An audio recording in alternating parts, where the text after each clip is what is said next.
안녕하세요, 민순의 양봉원입니다. 자, 오늘은 10월 9일 오늘은 지금 한 9시 반 정도 됐습니다. 지금 오전에. 그래서 사실은 이제 요즘에 이제 뭐 여러분들도 지금 월동사양 지금 한창 진행 중일 건데요. 저희들도 지금 9월 중순부터 해서 조금씩 주기 시작하다가 9월 말쯤 돼가지고 조금 더 양을 더 늘리고, 그리고 지금 이제 원래는 광식사양기다 주는 거라 가지고 5일날 주기로 했는데 뭐 조금 하루 이틀 늦었습니다. 날씨가 이제 앞으로 내일 이후부터는 또 구름 비 이렇게 돼 있기 때문에 이왕이면 이런 날씨도 조금 따뜻할 때 주면은 훨씬 잘 가져가거든요. 이번 비 오고 나면 조금 더 이렇게 선선해질 것 같긴 하는데요. 며칠 전에 좀 줬었으면 더 좋았을 걸 하는 생각도 듭니다. 겨울 양식을 만들어 놓고 수명을 다하는 애들도 있을 거고요. 또 지금 태어나는 애들은 또 내년에 범벌을 키울 애들이기도 하고요. 그래서 애들이 이번에 이제 양식을 만들면서 고생을 많이 합니다. 그리고 이제 양식을 만들 때는 단기에 딱 빨리 끝내고 조금 애들이 쉴 수 있게끔 이렇게 해주는 게 좋고요. 산란을 조금 더 받겠다고 지금 자꾸 떡도 너무 많이 넣어줘도 안 될 것 같고요. 사양도 이제 찔끔찔끔 하게 되면 자극사양 내지는 찔끔찔끔 하면 빈 공간을 못 채웁니다. 사양을 한꺼번에 많이 하라고 이야기하는 거는 빈 공간을 일단은 가득 채워놓고 난 다음에 태어나는 부분에는 이제 또 나머지 꿀로 가지고 채울 수 있도록 이렇게 해야 되는데, 그냥 몇 마리씩 이렇게 들어가 갖고는 빈 공간을 다 못 채웁니다. 그래서 한꺼번에 그냥 광식사양기나 줄 수 있는 양을 많이 줄 수 있는 사양 방법으로 가지고 한꺼번에 좀 왕창 많이 주고 난 다음에 빈 공간에는 조금씩 이제 나중에 채우도록. 저희들 같은 경우는 이제 자동 사양기로 계속 채우고 있다가 지금 이제 어젯밤에 사실 밤 12시까지 시간이 없어가지고 밤 12시까지 광식 사양기에다 부어줬는데요. 일부 뭐 광식 사양기가 새는 것도 있고 있는데, 자, 도봉은 다른 게 아니고요. 구실을 만들어줘서 그래요. 자, 이 봉군이 예를 들어서 100군이 있다 치면은 100군 중에 약군도 있고 강군도 있거든요. 그래서 그런 부분에 좀 설탕물이 많이 들어가 있고 적게 들어가 있고, 당연히 이제 약군 같은 경우는 덜 빨아가니까 또 냄새가 더 날 수도 있고요. 그래, 그게 설탕물이 전체 골고루 들어갈 수 있는 방법을 선택을 해야 될 것 같고요. 또 지금 저희들이 밤에 줄 때는 좀 강군은 많이 주고 약군은 조금 작게 줬습니다. 그거 강군은 벌써 다 가져가거든요. 하루 이틀 만에 다 가져가는 반면에 약군들은 3, 4일 지나도 못 가져가요. 그러면 이제 그런데 도봉이 생길 수도 있죠. 그래서 문제는 뭔가 하면은 이제 사양액을 이제 꾸준하게 계속 줘야 된다는 거죠. 끝날 때는 딱 끝나더라도 끝날 때도 애매하죠. 광식 사양기에 남아있는 것들은 나중에 도봉 생길 수도 있습니다. 벌이 약하거나 여항이 없거나 이러면은. 이게 강군에는 그런 게 없는데 약군에 이제 구멍이 뚫리게 돼 있습니다. 그래서 이제 그걸 빨리 못 맞게 되면 옆으로 번지기도 하고 해서 도봉이 되게 무섭거든요. 어떤 뭐 질병 못지않을 정도로 맞기가 힘들어요. 한번 터지기 시작하면. 그래서 애시당초에 빨리 잡아야 됩니다. 그리고 일단은 사양은 저희들 같은 경우는 이렇게 해서 이제 자동 사양기를 지금 풀로 틀어놨거든요. 그러면 이제 뭐 강군 같은 경우 다 빨아가더라도 거기에 또 자동 사양기로 가지고 빨아가기 때문에 뭐 하루 종일 이렇게 당액은 안으로 들어가고 있다고 보시면 되고요.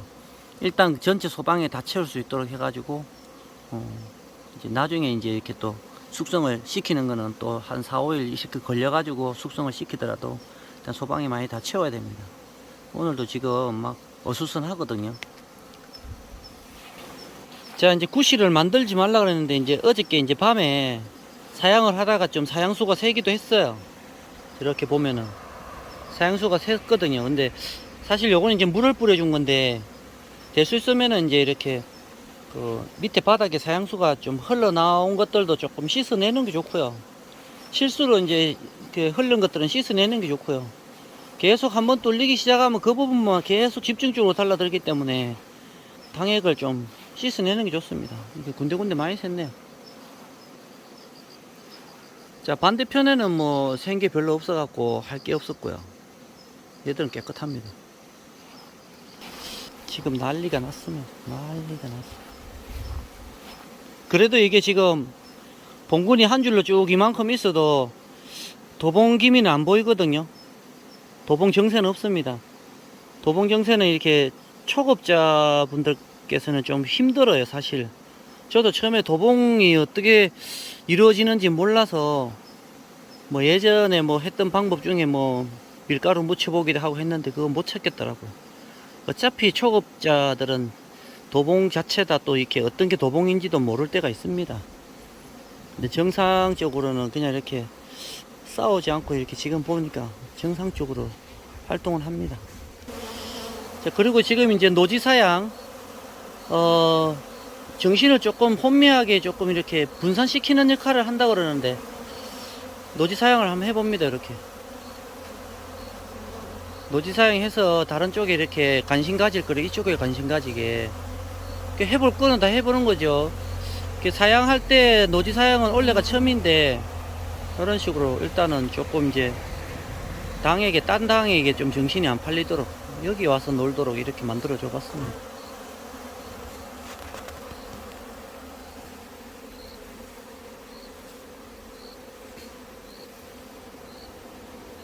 저 애들이 밥 먹고 이제 당액 빨다가 묻은 거 여기서 또 빨아먹고. 오늘은 겨울 양식 들어갔는데요. 이제 그 자동 사양기로 계속 꾸준하게 들어가다가 이제 오늘 처음으로, 어젯밤이죠. 어젯밤에 처음으로 이렇게 광식 사양기에다가 조금 부어줬는데요. 또 하나 주의해야 될 게 있습니다. 기존에 그 작은 사양기로 가지고 계속 주다가 이제 큰 사양기로 주게 되면은 그 바로 옆에 있는 것들도 또 못 빨아가는 경우도 있고요. 일단은 약군들이 문제입니다. 강군들은 이쪽 주나 저쪽 주나 잘 빨아가거든요. 근데 약군들은 방향이 그 위치만 조금만 바뀌어도 또 못 빨아가고 이런 경우가 생겨요. 그래서 이제 뭐 도봉에 어떤 구멍이 뚫리는 경우도 생기죠. 그래서 이제 그 주의해야 될 게 하나 있습니다. 광식 사양기에다가 넣어줄 때는 조금 학습이 필요하죠. 저희들 봉장 같은 경우는 자동 사양기로만 계속했지 봄벌 깨울 때 한번 시범 삼아서 한번 넣어본 거 말고는 광식 사양기도 안 넣거든요. 얘들이 익숙하진 않습니다. 자동 사양기에 그거 몰려가지고 웅성웅성하지. 그래서 이제 자동 사양기도 한두 번 정도는 이렇게 살짝 이렇게 많이 넣게 되면은 또 이제 빠져 죽거나 이럴 수도 있어요. 그래서 활성도가 좋을 때는 괜찮은데 또 봄벌이나 이럴 때는 또 빠져 죽기도 합니다. 그래서 지금 같은 경우도 안에 그 철망 없이 그냥 막 넣게 되면은 학습 안 되는 애들은 많이 빠져 죽을 수도 있어요. 소란이 일어나고 빠져 죽을 수도 있고, 거짓 뭐 달라들었다가 그냥 다 빠져 죽는 거죠. 나중에 그 당에게 빠져 죽으면은 또 냄새도 또 시큼하게 나거든요. 그러면 애들이 안 가져갑니다. 쳐다보지도 않기 때문에 또 거기는 자꾸 썩어지고 양식도 못 채우게 되고요. 사양기도 한 번씩 점검을 해 봐야 되겠죠. 자, 오늘은 겨울 양식 들어갈 때 조금 주의해야 될 점 한두 가지 하고요. 또 도봉하고 또 광식 사양기에다가 집어넣을 때는 조금 어떻게 해야 된다는 거 조금 말씀드려 봤습니다. 자, 원래는 이제 건강한 벌로 키워서 겨울 잘 나시기 바랍니다. 자, 오늘 민순이 양봉원 영상 여기서 마치겠습니다. 감사합니다.